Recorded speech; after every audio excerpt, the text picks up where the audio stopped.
back. I'd like to share with you a new topic. This topic is a particular topic because I'm going to read the commencement speech President Obama delivered yesterday at a graduating commencement event. As you know, a commencement speech is a commencement address given to graduating students, generally at the university, but also at high school in the United States. The commencement is a ceremony in which degrees are conferred upon graduating students. I still remember a very famous commencement speech delivered at Stanford University in 2005 by the former Chief Executive Officer Steve Jobs. Many of you remember that Steve Jobs was a man capable to change the way we see the world.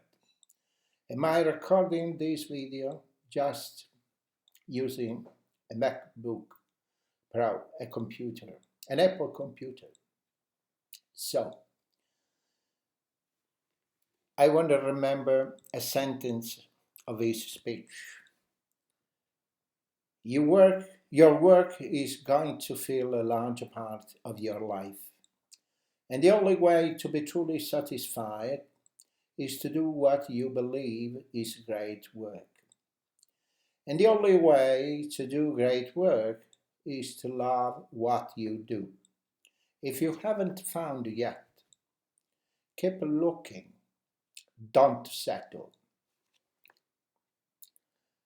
Okay, this year, given the pandemic crisis, the commencement speech delivered by President Obama was online.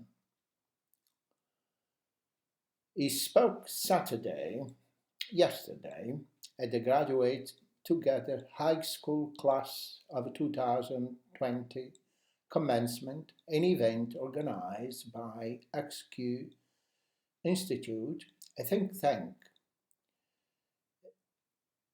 that works with schools in a partnership with LeBron James Foundation and the Entertainment Industry Foundation. This is the speech. Congrats to the high school class of 2020, as well as to the teachers, coaches, and most of all, parents and family who've guided you along the way. Thanks for letting me be part of your big day. Hi, everybody. Anya, thank you for that beautiful introduction. I could not be prouder of everything you've done in your time with the Obama Foundation. And of course, I couldn't be prouder of all of you in the graduating class 2020, as well as the teachers and the coaches, and most of all parents and family who guided have you along the way. Now, graduating is a big achievement under any circumstances. Some of you have had to overcome serious obstacles along the way, whether it was an illness or a parent losing a job or living in a neighborhood where people too often count you out. Along with the usual challenges of growing up, all of you have had to deal with the added pressure of social media, reports of school shooting, and the specter of climate change. And then, just as you are about to celebrate having made it through, just as you've been looking forward to proms and senior night, graduation ceremonies, and let's face it, a whole bunch of parties. The world is turned upside down by a global pandemic. And as much as I'm sure you love your parents, I'll bet that being stuck at home with them and playing board games or watching Tiger King on TV is not exactly how you envisioned the last few months of your senior year. Now, I'll be honest with you. The disappointed of missing a live graduation, those will pass pretty quick. I don't remember much from my own high school graduation. I know that not having to sit there and listen to a commencement speech isn't all that bad. Mine usually gone way too long. Also, not that many people look great in those caps, especially if you have big ears like me, and you'll have plenty of time to catch up with your friends once the immediate public health crisis is over. But what remains true is that your graduation marks your passage in adulthood, the time when you begin to take charge of your own life. It's when you get to decide what's important to you, the kind of a career you want to pursue, who you want to build a family with, the values you want to live by. And given the current state of the world, that may be kind of scary. If you'd planned on going away for college, getting drop off at campus in the fall, that's no longer a given.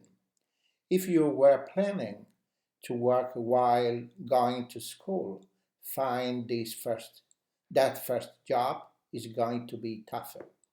Even families that are relatively well off, are dealing with massive uncertainty. Those who were struggling before, they are hanging on by a thread. All of which means that you are going to have to grow up faster than some generations. This pandemic has shaken up the status quo and laid bare a lot of our country's deep-seated problem, from massive economic inequality to ongoing racial disparities to a lack of basic health care for people who need it. It's woken a lot of young people up to the fact that the old ways of doing things just don't work. That it doesn't matter how much money you make if everyone around you is hungry and sick. And that our society and our democracy only work when we think not just about ourselves, but about each other. It also pulled the curtain back on another hard truth, something that we all have to eventually accept once our childhood comes to an end. All those adults that you used to think were in charge and knew what they were doing turn out that they don't have all the answers, and a lot of them aren't even asked the right questions. So, if the world's going to get better, it's going to be up to you. That realization may be kind of intimidating, but I hope it's also inspiring. With all the challenges this country faces right now, nobody can tell you, no, you are too young to understand, or this is how it's always been done. Because with so much uncertainty, with everything suddenly up for grabs, This is your generation word to shape. Since I'm one of the old guys, I won't tell you what to do with this power that rests in your hands. But I'll leave you with three quick pieces of advice. First, don't be afraid. Americans gone through tough time before slavery, civil war, famine, diseases, the Great Depression, 9/11.